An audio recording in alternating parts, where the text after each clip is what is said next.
kenalin, nama aku Sinta Oktaviani. Jadi aku mau ngejelasin nih tentang hubungan Pancasila dan bayi tabung.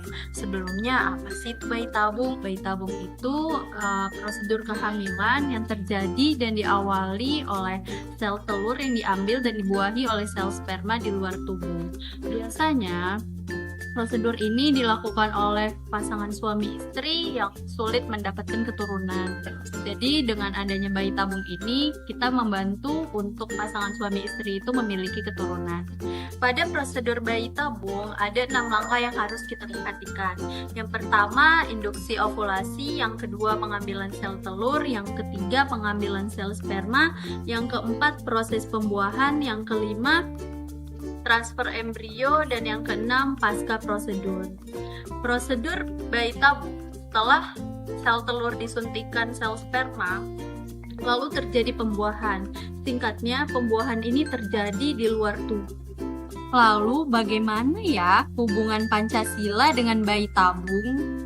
Seperti yang kita tahu, Pancasila itu kan dasar negara ya. Dasar negara pastinya memiliki nilai-nilai yang dapat menjadi panduan dalam penerapan proses bayi tabung.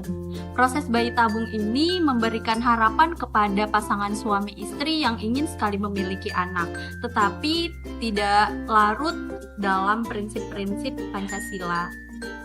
Kita masuk ke dalam inti materi kita, yaitu ada 5 prinsip nilai Pancasila yang harus kita perhatikan. Yang pertama, prinsip ketuhanan dalam Pancasila. Prinsip ini ada 3. Pertama, menjunjung tinggi nilai spiritual. Dalam prosedur bayi tabung, kita harus memperhatikan aspek spiritual dan menjunjung tinggi nilai ketuhanan.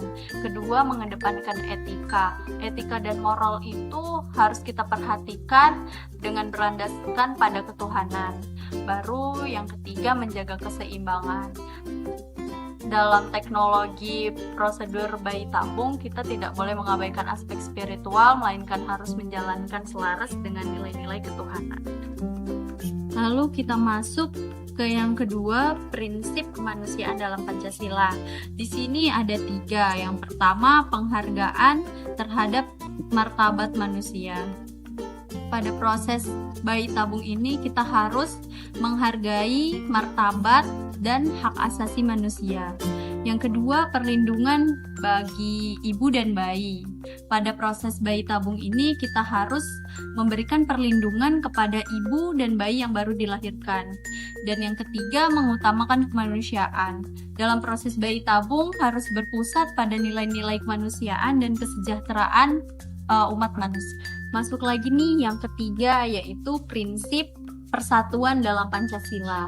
Di sini ada 3. Pertama, keberagaman. Dalam melaksanakan proses bayi tabung, kita harus menjaga keberagaman suku, agama, ras, dan golongan. Yang kedua, ada persatuan. Persatuan dalam kita menjalani proses bayi tabung, kita harus menjaga kesatuan dan persatuan. Yang ketiga, ada kerjasama. Dalam kita melaksanakan proses bayi tabung, kita harus bekerja sama antar pihak. Yang keempat, ada prinsip kerakyatan dalam Pancasila.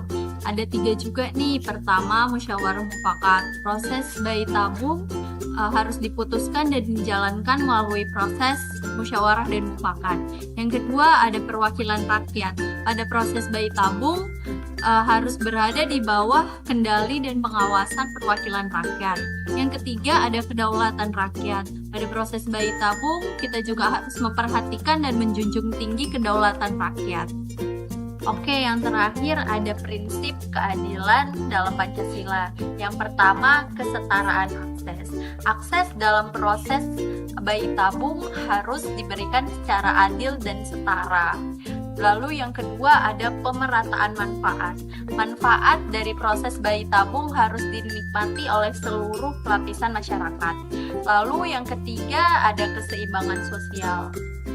Pada proses bayi tabung harus menjaga keseimbangan dan keharmonisan dalam masyarakat. Lalu di sini ada penerapan nilai Pancasila dalam teknologi bayi tabung. Yang pertama ada aspek spiritual, yang kedua ada hak asasi manusia, yang ketiga ada keberagaman masyarakat, yang keempat ada keterlibatan publik, dan yang terakhir ada keadilan sosial. Yeay, akhirnya kita udah masuk nih ke kesimpulan. Pertama, ada keseimbangan nilai. Jadi, perkembangan teknologi bayi tabung ini harus senantiasa menjaga keseimbangan antara aspek spiritual, kemanusiaan, persatuan, kerakyatan, dan keadilan sosial. Yang kedua, ada etika dan pengawasan. Diperlukan pengaturan dan pengawasan yang tepat terhadap praktik teknologi bayi tabung agar sesuai dengan nilai-nilai Pancasila. Yang ketiga, ada peran masyarakat. Keterlibatan masyarakat dalam proses pengambilan keputusan dan pengawasan teknologi pada bayi tabung sangat penting untuk menjaga nilai-nilai Pancasila. Jadi setelah kalian dengerin penjelasan aku, pendapat kalian apa sih tentang bayi tabung ini? Setuju nggak tentang bayi tabung berdasarkan nilai-nilai Pancasila? Kalau kalian setuju atau enggak, kalian boleh komen.